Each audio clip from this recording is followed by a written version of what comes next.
Hello పిల్లలు, ఎలా ఉన్నారు? బాగున్నారా? నేను చెప్పిన కథలు మీకు నచ్చుతున్నాయా?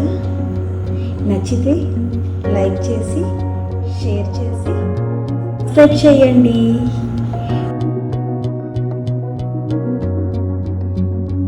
మనం లాస్ట్ ఎపిసోడ్లో ఏం కథ చెప్పుకున్నామో గుర్తుందా?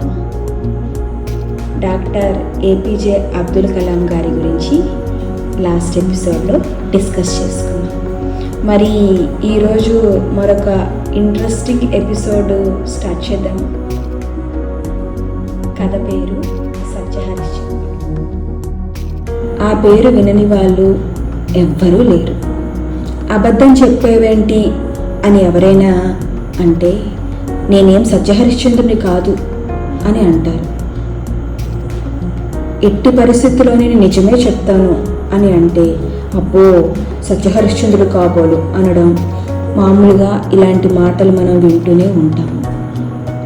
చాలాసార్లు సత్యహరిశ్చంద్రుడు మనకి ఒక ఆదర్శం. మరి ఈరోజు కథలో సత్యహరిశ్చంద్రుడి గురించి డిస్కస్ చేసుకుందాం. ఆయన ఎన్ని కష్టాలు వచ్చినా, ఎన్ని ఆటుపోట్లు వచ్చినా, ఎట్టి పరిస్థితుల్లో కూడా, ఎలాంటి పరిస్థితుల్లో కూడా అబద్ధం చెప్పని మహానుభావుడు. మరి ఆయన గురించి ఈరోజు కథలో తెలుసుకుందాం. సత్యహరిశ్చంద్రుడు పేరు వినగానే మనకు సత్యం, ధర్మం, న్యాయం గుర్తుకు వస్తాయి. ఆయన యొక్క గొప్పతనం గుర్తుకు వస్తుంది. అతను ఇక్ష్వాకు వంశానికి చెందిన మహారాజు. జీవితంలో ఎన్నో కష్టాలు ఎదురైనా చివరి వరకు అబద్ధం చెప్పని మహానుభావుడు.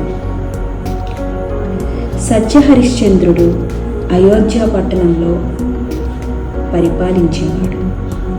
అతని పాలనలో ప్రజలు ఆనందంగా, న్యాయంగా జీవించేవారు.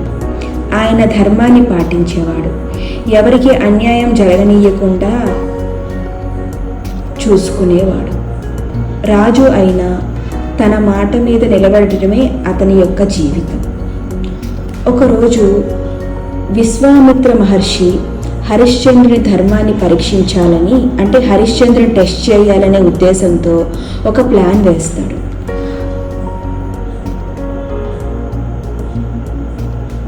ఆ ప్లాన్ ఏంటంటే, మహర్షి సత్యహరిశ్చంద్రుని దగ్గరికి వచ్చి తనకి ధనం కావాలి అని అడుగుతాడు. హరిశ్చంద్రుడు వెంటనే ఎంత కావాలంటే అంత తీసుకువెళ్ళమన్నాడు. కానీ విశ్వామిత్రుడు ఇప్పుడు కాదు, తర్వాత తీసుకుంటాను అని చెప్పి వెళ్ళిపోతాడు. కొన్నాళ్లకు విశ్వామిత్రుడు తిరిగి వచ్చి తాను సృష్టించిన మాతంగ కన్యలను పెళ్లి చేసుకోమన్నాడు. హరిశ్చంద్రుడు ఏకపత్ని వ్రతుడు అని, కనుక మరో పెళ్లి చేసుకునే ప్రశ్నే లేదని, రాజ్యం పోయినా పర్వాలేదు, ఏకపత్ని వ్రతం తప్పను అని విశ్వామిత్రుడితో అంటాడు. విశ్వామిత్రుడు సరే అయితే రాజ్యం వదిలి వెళ్ళు అన్నాడు. హరిశ్చంద్రుడు క్షణం కూడా ఆలోచించకుండా తన భార్య అయిన చంద్రమతి, కొడుకు లోహితాస్యులను వెంటబెట్టుకుని అడవులకు వెళ్ళడానికి తయారవగా అప్పుడు విశ్వామిత్రుడు హరిశ్చంద్రుడితో ఇలా అన్నాడు. రాజా, నువ్వు నాకు ఇస్తావన్న డబ్బు ఇచ్చి వెళ్ళు అన్నాడు. అప్పటికే హరిశ్చంద్రుడు రాజ్యాన్ని ఇచ్చేశాడు. కనుక ఇక ఆ ధనం తనది కాదు. కనుక నేనిప్పుడు కట్టుబట్టలతో ఉన్నాను. కనుక 1 నెల గడువు ఇస్తే ఆ ధనం తెచ్చిస్తాను అన్నాడు. విశ్వామిత్రుడు అందుకు ఒప్పుకొని నక్షత్రకుని వెంట పంపాడు. అప్పటిదాకా మహారాజు అయిన హరిశ్చంద్రుడికి రాజ్యపాలనే తప్ప ఇతర పనులు చేత కావు. తిండి తిప్పలు గడవడం కూడా కష్టమైపోయింది. ఎన్నడూ రాజమహలు దాటి బయట కాలు పెట్టని చంద్రమతి అడవుల పాలై నానా కష్టాలు పడుతుంది. పైగా చిన్నవాడైన లోహితాస్యునికి కూడా కష్టాలు తప్పలేదు. ఇవి చాలక కూర్చున్న పడుకున్న వేధించే విశ్వామిత్రుడి శిష్యుడు నక్షత్రకుడు. హరిశ్చంద్రుడు నానా అగచాట్లు పడుతూ అడవుల్లో నడుస్తున్నాడు. ఇంతలో అడవిలో మంటలు రేగాయి. బాధ హృదయంతో ఉన్న చంద్రమతికి విరక్తి వచ్చింది. ఆ మంటల్లో దూకి ఆత్మాహుతి చేసుకోబోయింది. ఆ మహాసాత్వీమణిని దహించడం ఇష్టం లేక మంటలు చల్లారిపోయాయి. చివరకు హరిశ్చంద్రుడు కాశీ విశ్వేశ్వరుని గుడికి చేరాడు. అందరూ దేవుణ్ణి దర్శించుకున్నారు. అప్పు త్వరగా తీరిస్తే తాను వెళ్తానని నక్షత్రకుడు పీడిస్తున్నాడు. సో దీని ఆధారంగానే ఎవరైనా ఒక విషయం గురించి పదే పదే నసుగుతూ ఉంటే ఎందుకు నక్షత్రకుడిలా వేధించుకొని తింటావు అంటారు. పోనీ అప్పు తీర్చలేవా, ఆ మాట చెప్పు, నేను వెళ్ళిపోతాను అంటాడు నక్షత్రకుడు. విశ్వామిత్రుడి ధ్యేయమే అది, సత్యహరిశ్చంద్రుడి చేత అబద్ధం చెప్పించడం. అదంతా చూసిన చంద్రమతికి మనసు కరిగిపోయింది. రాజా, నన్ను అమ్మేసి ఆ ధనంతో విముక్తి చేసుకో అని అంది. సత్యహరిశ్చంద్రుడికి భార్య సహకారం ఊపిరినిచ్చింది. భార్య కంటే సత్యవ్రతమే ముఖ్యం అని అనిపించింది. బాధతో కాలకౌశికుడు అనే బ్రాహ్మణునికి చంద్రమతిని అమ్మి ఆ ధనాన్ని మహర్షికి ఇమ్మని నక్షత్రుడికి ఇచ్చి పంపించాడు హరిశ్చంద్రుడు. కానీ అంతటితో కథ పూర్తి కాలేదు. నక్షత్రకుడు ఆ ధనం తన దారి ఖర్చుకే సరిపోతుంది అని గురువుగారికి ఏమి ఇవ్వాలి అని అడిగాడు.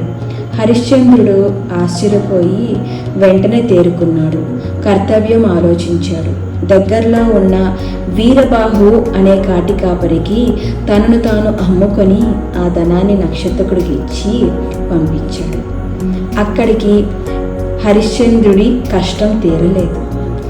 చంద్రమతిని కాలకౌశికుని భార్య కాలకంటకి ఆమెని సాధింపులతో వేధింపులతో బాధపెడుతూ ఉంది.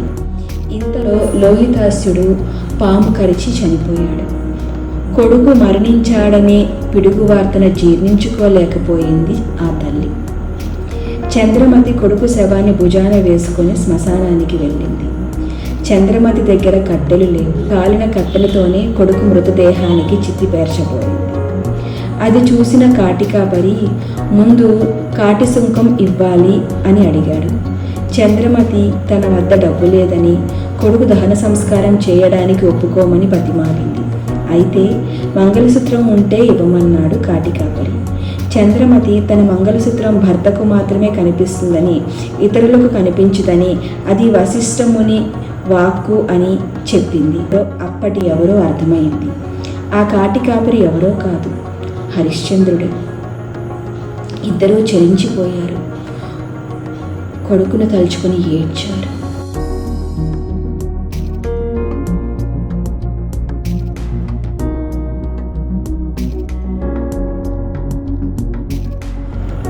ధర్మం ప్రకారం అంత్యక్రియలకు శ్మశానపు ఫీజు చెల్లించాల్సిందే.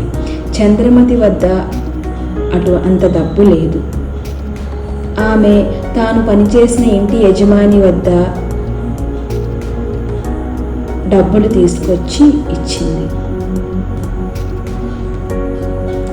హరిశ్చంద్రుడు ఆ సత్యనిష్టను చూసి దేవతలు మెచ్చుకున్నారు.